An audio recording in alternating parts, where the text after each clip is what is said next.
What's going on YouTube? Astria Truth Exposed. Today we're going to be talking about a man named Christopher Case. He worked as a music executive, and basically we're going to start out with how the story went and then how it finished. But Christopher Case was killed by witchcraft.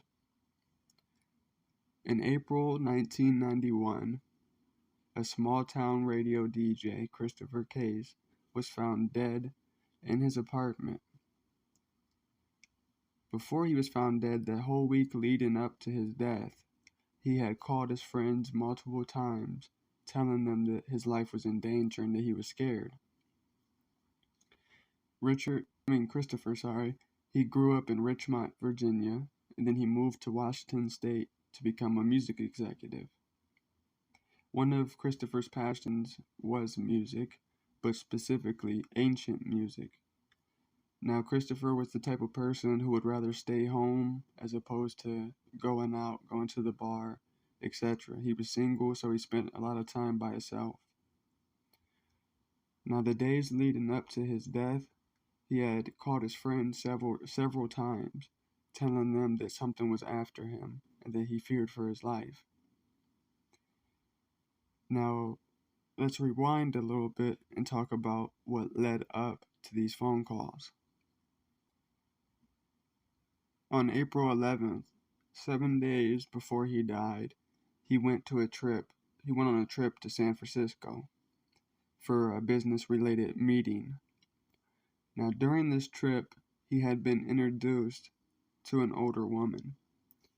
And this older woman just so happened to share the same very unique passion for ancient music.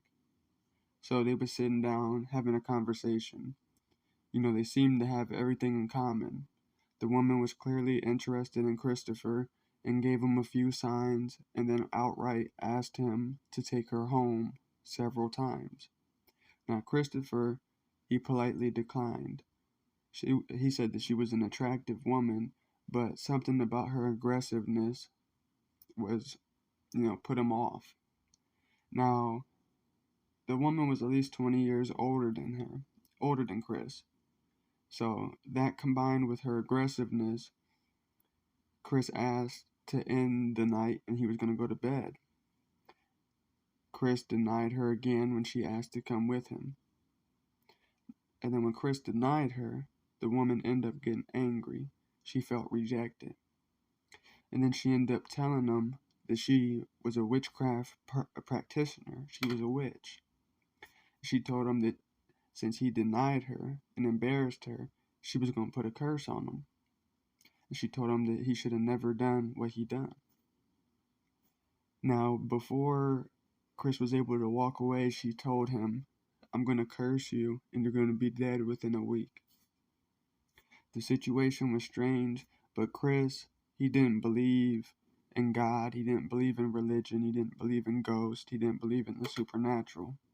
So he shrugged her off as crazy, didn't believe it. The next day he ended up flying back home, forgot all about it.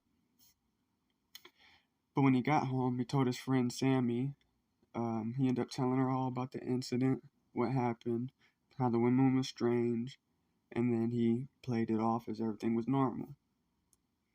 Now, on the morning of April 14th, Chris ends up calling Sammy, but this time he was panicking, he was scared.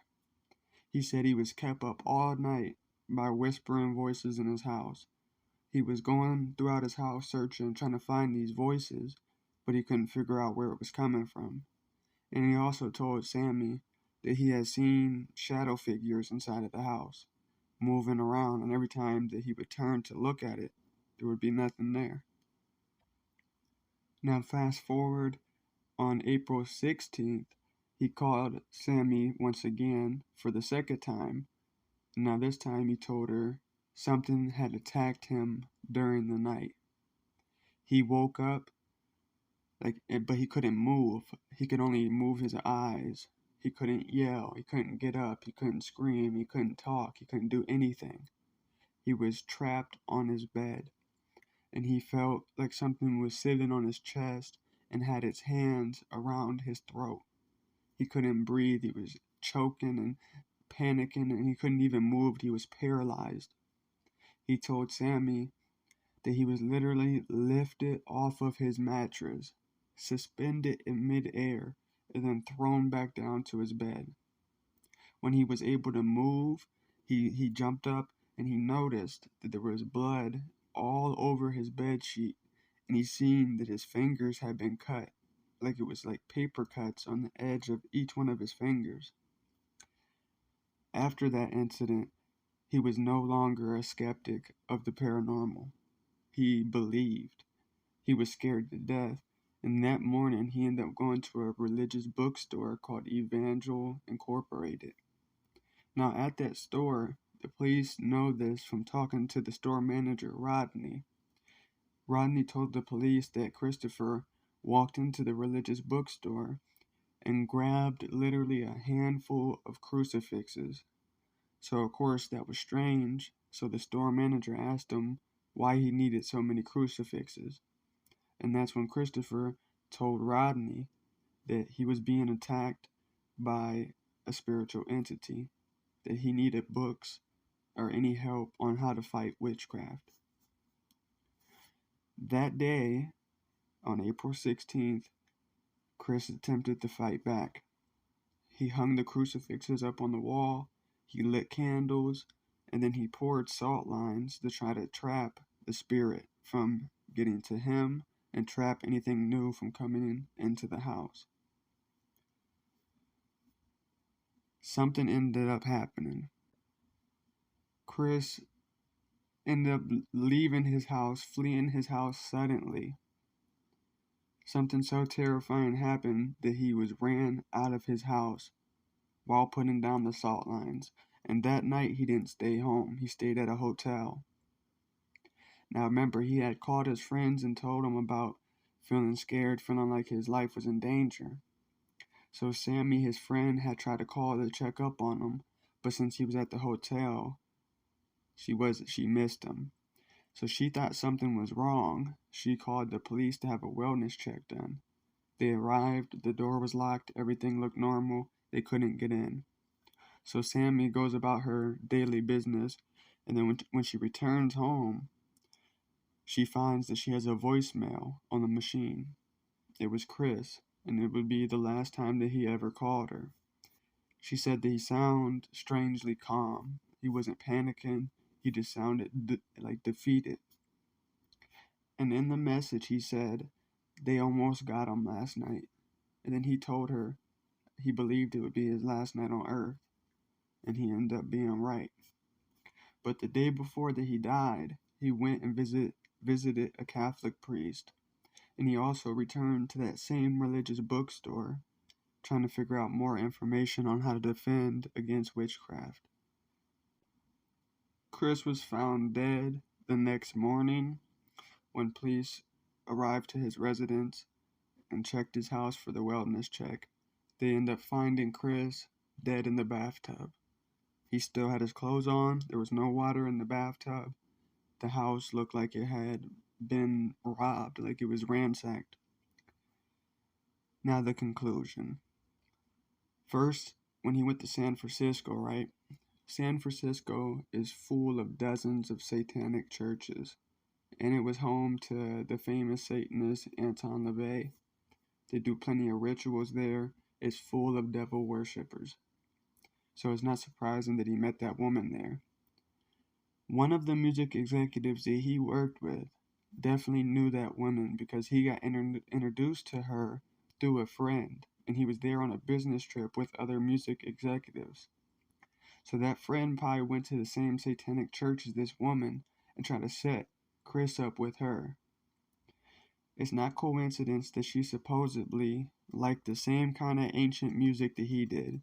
It's like, what is the chances that she knew that information and happened to like the same thing? See, I think that music executive told her what to say to pique his interest to get back home with him. There's no way that she had that same exact interest out of nowhere and was introduced to him. They told that woman what Chris liked. so she would seem to have things in common with Chris. Now remember, I said Christopher wasn't religious. He didn't believe in God. He didn't believe in the paranormal, so he was an easy target for the witch. Those without God are just empty vessels. They don't have the Holy Spirit. They don't have any of God's protection because they don't believe in God. This left him open for attack. You can't participate in spiritual warfare without God. You're going to lose every single time. See, witches, even though they don't believe in God, they have a religious system because they draw power from their God, which is the devil. And they also can use demons to do their biddings. So the witch had all the power in the situation. You see, the demon kept him awake. And with that whispering, what witches do, witches will use astral projection into your house or into a dream, and they would start chanting. And to you would hear it as whispering voices. Now, the demon didn't let him sleep because it wanted Chris exhausted, physically and spiritually. Every night you go to sleep, you're recharging your spirit, you're recharging your body. If you stay up, that's why you become weak and tired. The demon knew this. The demon fed on his fear long enough to collect energy to manifest. And when that demon did manifest and showed itself to Chris, it scared this man so bad, it literally stopped his heart. What's crazy, if he was a believer in God, the witch she couldn't do anything against him because he was protected. But since he did not believe in God, she was able to do this to him. That's a key thing to understand. If you do not have any belief systems, you do not believe in a higher power, you're not spiritual or religious, you're one of the weakest targets for people in the demonic realm. They knew how to get this man out of here. And there's even a Bible verse that talks about man's heart failing him for the evil that they see. Thank you for watching.